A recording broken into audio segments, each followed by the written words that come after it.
Nous lirons maintenant l'Évangile Marc chapitre 10 à partir du verset 17. Comme Jésus se mettait en route, un homme accourut et se jeta à genoux devant lui. « Bon maître, lui demanda-t-il, que dois-je faire pour hériter de la vie éternelle ?» Jésus lui dit, « Pourquoi m'appelles-tu bon? Mais personne n'est bon, si ce n'est Dieu seul. Tu connais les commandements.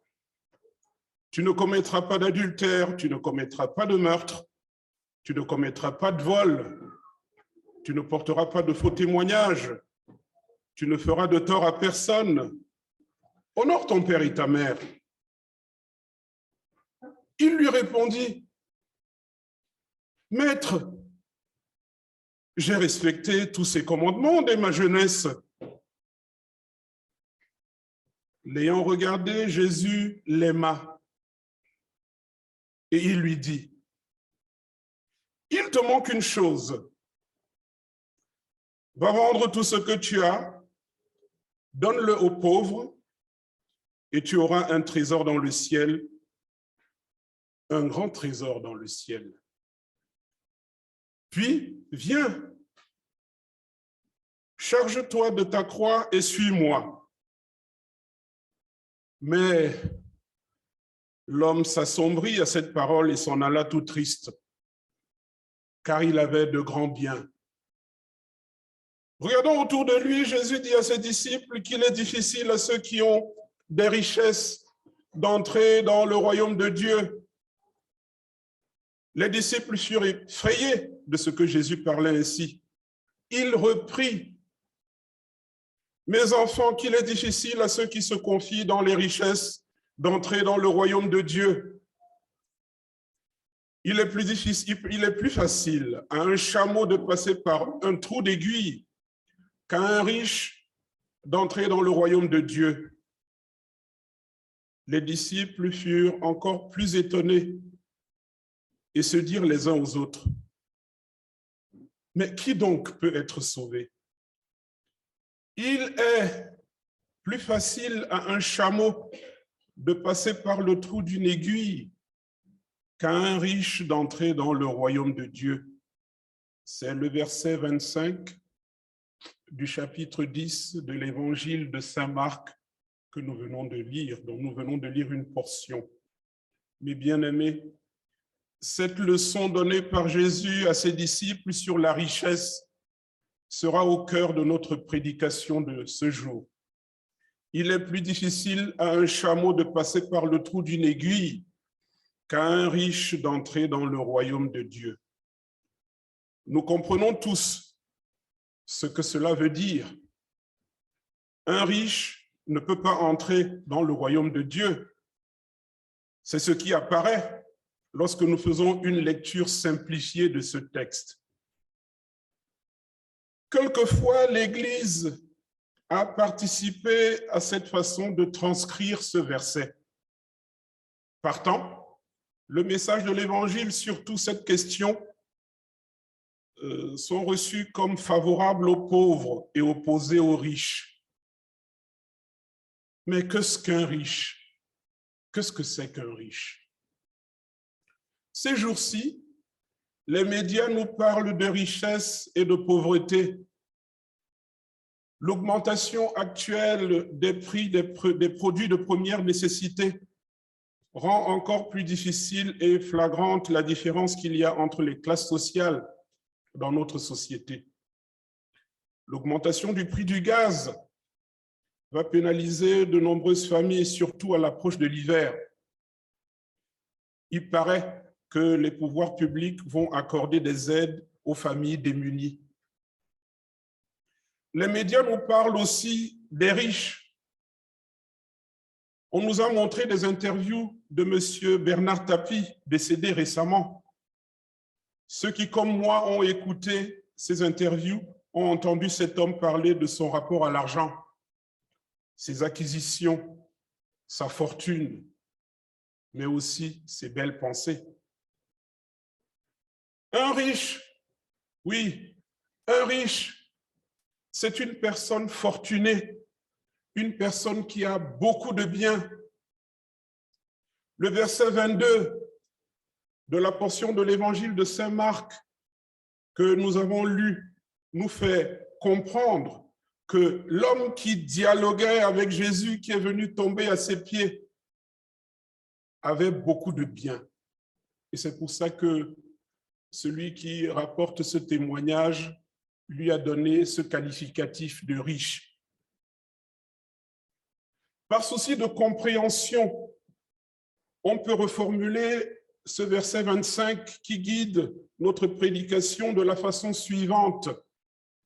Il est plus difficile à un chameau, il est plus facile, autant pour moi, à un chameau de passer par le trou d'une aiguille qu'à un homme qui a beaucoup de biens d'entrer dans le royaume de Dieu.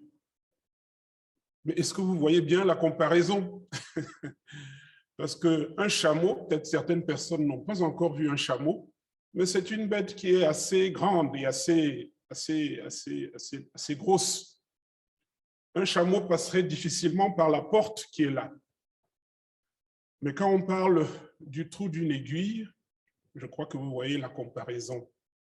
Donc il est plus difficile à un riche d'entrer dans le royaume de Dieu et plus facile à un chameau de passer par le trou d'une aiguille si on tient bien compte de ce que l'enseignement voudrait nous montrer. Cela donne l'impression que le royaume de Dieu est comme un passage très étroit. Donc, si tu es très encombré, tu ne peux pas y entrer.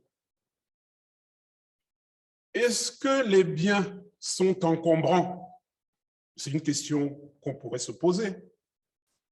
Je répondrai oui. Les biens sont encombrants. Les personnes fortunées ont de nombreuses maisons, des entreprises, des véhicules, des bateaux, certains ont même des avions et des grands trésors. Ces choses prennent beaucoup de place. Je crois que Jésus ne parle pas de l'encombrement que ces biens représentent, surtout dans l'espace extérieur, en termes de terrain, d'immobilier et de choses visibles qui se retrouvent sur des grands périmètres et des espaces visibles. Notre Seigneur, il me semble, qu'il parle plutôt de l'encombrement que les biens imposent à l'esprit de celui qui les possède. Plus tu as des biens, plus tu es préoccupé par ce que tu as. Il n'y a plus de place pour autre chose dans ton esprit. Par ailleurs, lorsqu'on a une grande fortune et qu'on voit le respect qu'on reçoit des personnes qui ont très peu de biens, ce respect qu'ils nous témoignent, il y a certaines personnes qui nous témoignent de l'allégeance, il y a même certaines personnes qui vénèrent les personnes qui ont beaucoup de biens parce qu'elles leur rendent des services ou bien parce qu'elles sont impressionnantes, avec tous leurs atours et leurs apparats, leurs grosses limousines rutilantes et leurs propriétés et leurs châteaux. Alors, lorsque ceux qui sont très fortunés se rendent compte de l'importance qui leur est accordée, cette fois-ci, c'est leur esprit qui devient encombré par l'orgueil, la condescendance, la suffisance.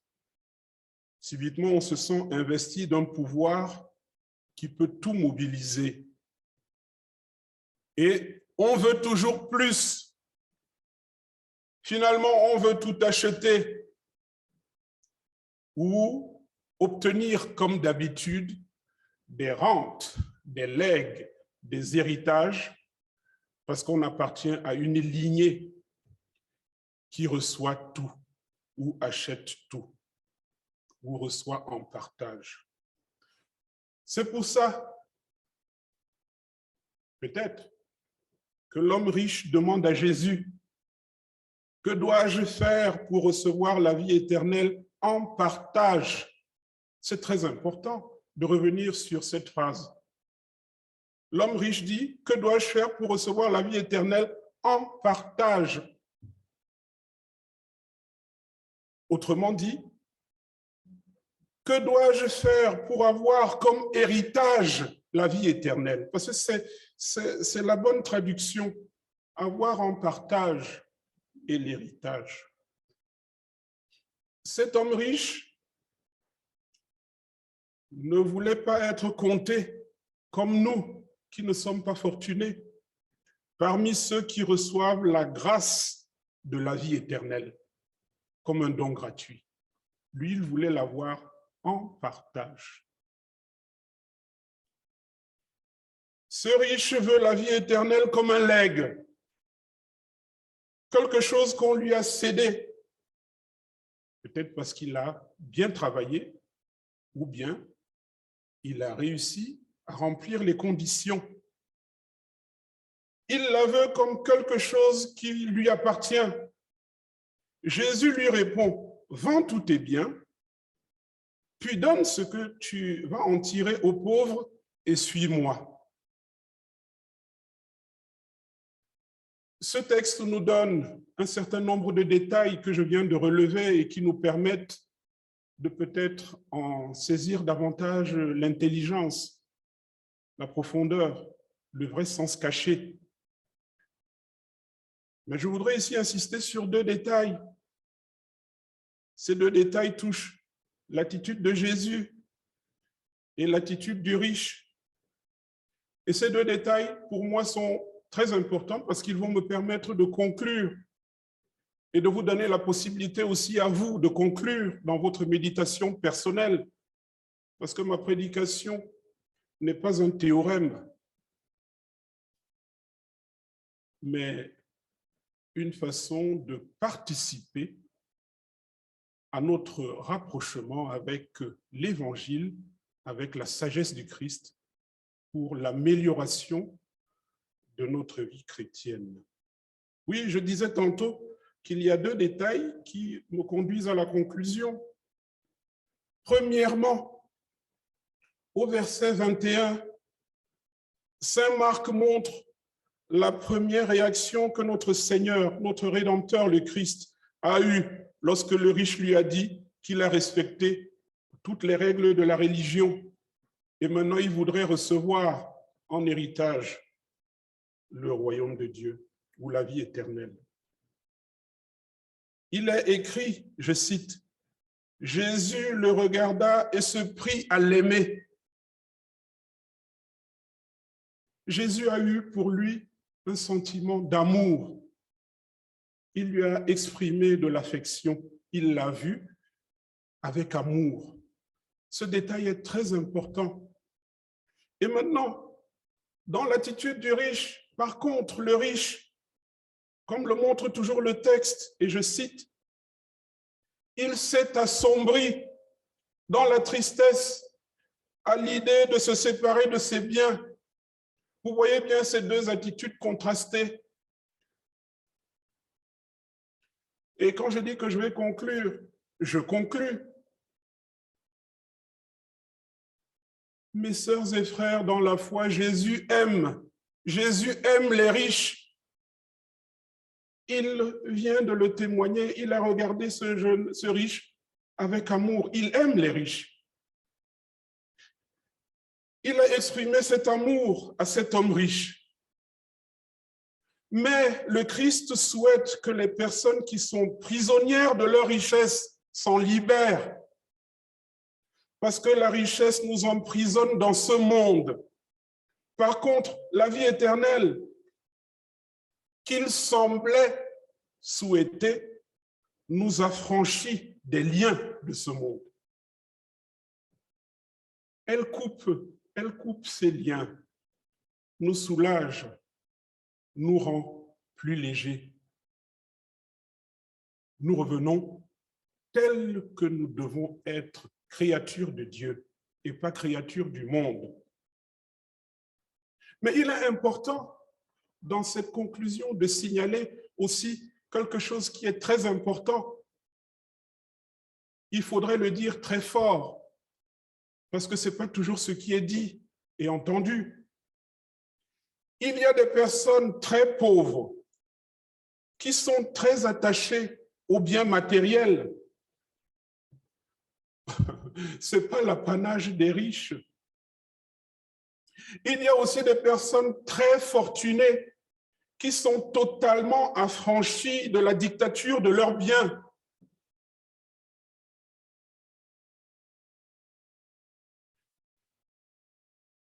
L'apôtre Paul explique cette belle leçon de Jésus-Christ dans ses paroles adressées à Timothée. 1 Timothée, chapitre 6, du verset 17 au verset 19. Il est écrit ceci. « Ô riches de ce monde, ordonne de ne pas être orgueilleux et de ne pas mettre leur espérance dans des richesses incertaines, mais dans le Dieu vivant, qui nous donne tout avec abondance pour que nous en jouissions. Ordonne-leur de faire le bien, d'être riches en belles œuvres, de se montrer généreux, prêts à partager.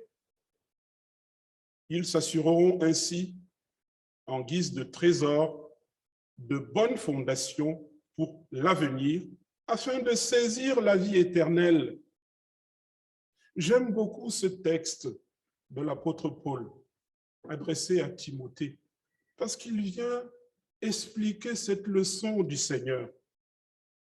Mes bien-aimés, l'Évangile ne s'oppose pas à l'acquisition des biens matériels. Non.